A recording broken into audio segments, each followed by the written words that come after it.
Some cost-benefit analyses incorporate a measure for the value of life. One of the most famous of these involved the Ford Pinto case. Did any of you read about that? This was back in the 1970s. Do you remember what the Ford Pinto was, a kind of car? Anybody? It was a small car, a subcompact car, very popular. But it had one problem, which is the fuel tank was at the back of the car. And in rear collisions, the fuel tank exploded. And some people were killed, and some severely injured. Victims of these injuries took Ford to court to sue. And in the court case, it turned out that Ford had long since known about the vulnerable fuel tank and had done a cost-benefit analysis to determine whether it would be worth it to put in a special shield that would protect the fuel tank and prevent it from exploding. They did a cost-benefit analysis. The cost per part to increase the safety of the Pinto, they calculated at $11 per part. And this was the cost-benefit analysis that emerged in the trial. $11 per part at 12.5 million cars and trucks came to a total cost of $137 million to improve the safety. But then they calculated the benefits of spending all this money on a safer car, and they counted 180 deaths, and they assigned a dollar value, $200,000 per death. 180 injuries, $67,000. And then the cost to repair, the replacement cost for 2,000 vehicles that would be destroyed without the safety device, $700 per vehicle. So the benefits turned out to be only $49.5 million, and so they didn't install the device. Needless to say, when this memo of the Ford Motor Company's cost-benefit analysis came out in the trial, it appalled the jurors who awarded a huge settlement. Is this a counterexample to the utilitarian idea of calculating? Because Ford included a measure of the value of life. Now, who here wants to defend cost-benefit analysis from this apparent counterexample? Who has a defense? Or do you think this completely destroys the whole utilitarian calculus? Yes? Okay, well, I think that, once again, they've made the same mistake the previous case did, that they assigned a dollar value to human life. And once again, they failed to take account things like suffering and emotional losses by the families. I mean, families lost earnings, but they also lost a loved one, and that is more valued than $200,000. Right. And wait. That's good. What's your name? Julia Roto. So if $200,000, Julie, is too low a figure because it doesn't include the loss of a loved one and the loss of those years of life, what do you think would be a more accurate number?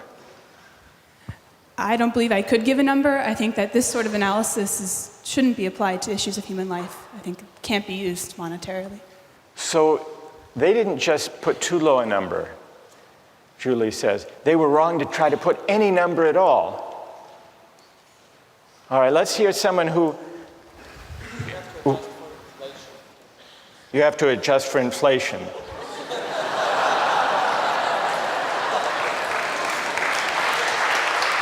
All right, fair enough. So what would the number be now?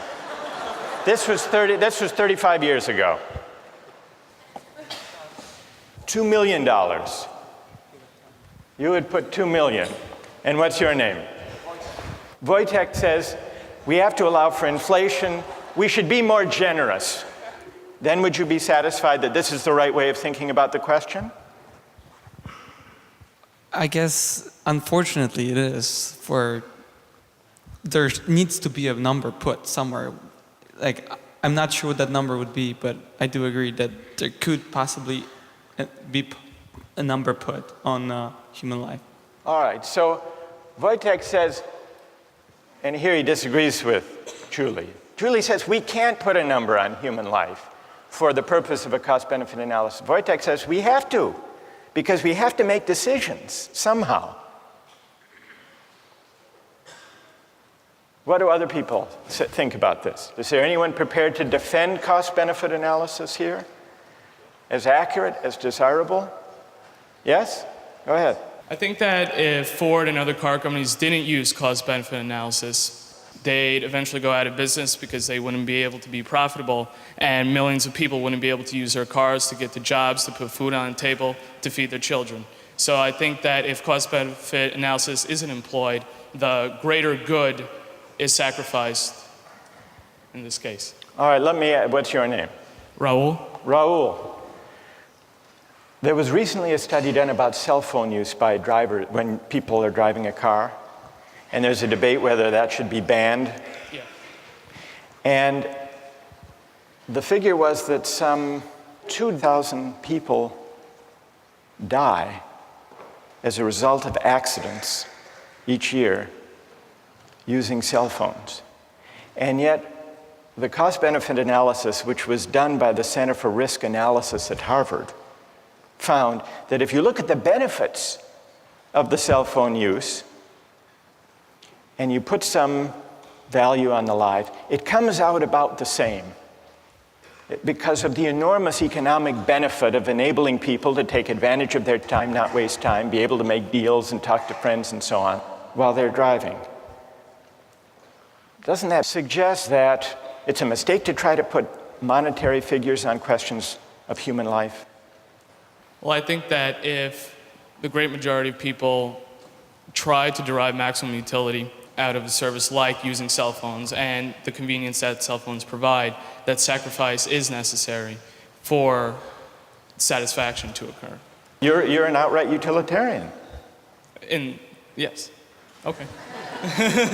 All right, then one last question, Raul. Okay. And I put this to Wojtek. What dollar figure should be put on human life to decide whether to ban the use of cell phones? Well, I don't want to arbitrarily calculate a figure. I mean, right now, I think that... You want to take it under advisement? Yeah, I'll take it under advisement. But what, roughly speaking, would it be? You've got 2,300 deaths. Okay. You've got to assign a dollar value to know whether you want to prevent those deaths by banning the use of cell phones in cars. Okay. So, what would your hunch be? How much? $1 million? $2 million? $2 million was Wojtek's figure. Yeah. Is that about right? Maybe $1 million. $1 million? Yeah. You know, that's good. Thank you. Okay. So these are some of the controversies that arise these days from cost-benefit analysis, especially those that involve placing a dollar value on everything to be added up. Well, now I want to turn to your objections not necessarily to cost-benefit analysis specifically, because that's just one version of the utilitarian logic in practice today, but to the theory as a whole, to the idea that the right thing to do, the just basis for policy and law, is to maximize utility. How many disagree with the utilitarian approach to law and to the common good? How many agree with it? So more agree than disagree. So let's hear from the critics. Yes? My main issue with it is that I feel like you can't say that just because someone's in the minority, what they want and need is less valuable than someone who's in the majority. So I guess I have an issue with the idea that the greatest good for the greatest number is okay, because there's still, what about the people who are in the lesser number? Like, it's not fair to them. They didn't have any say in where they wanted to be. All right, that's an interesting objection. You're worried about the effect on the minority. Yes. What's your name, by the way? Anna. Who has an answer to Anna's worry about the effect on the minority? What do you say to Anna?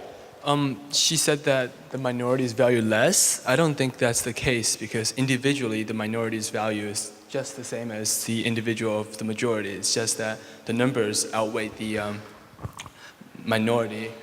And I mean, at a certain point you have to make a decision, and I'm sorry for the minority, but sometimes it's for the general, for the greater good. For the greater good. Anna, what do you say? What's your name? Yangda. What do you say to Yangda? Yangda says you just have to add up people's preferences, and those in the minority do have their preferences weighed. Can you give an example of the kind of thing you're worried about when you say you're worried about utilitarianism violating the concern or respect due the minority? Okay. Can you give an example? So, well, with any of the cases that we've talked about, like for the shipwreck one, I think the boy who was eaten still had as much of a right to live as the other people, and just because he was the minority in that case, the one who maybe had less of a chance to keep living, that doesn't mean that the others automatically have a right to eat him just because it would give a greater amount of people the chance to live. So there may be certain rights that the minority members have, that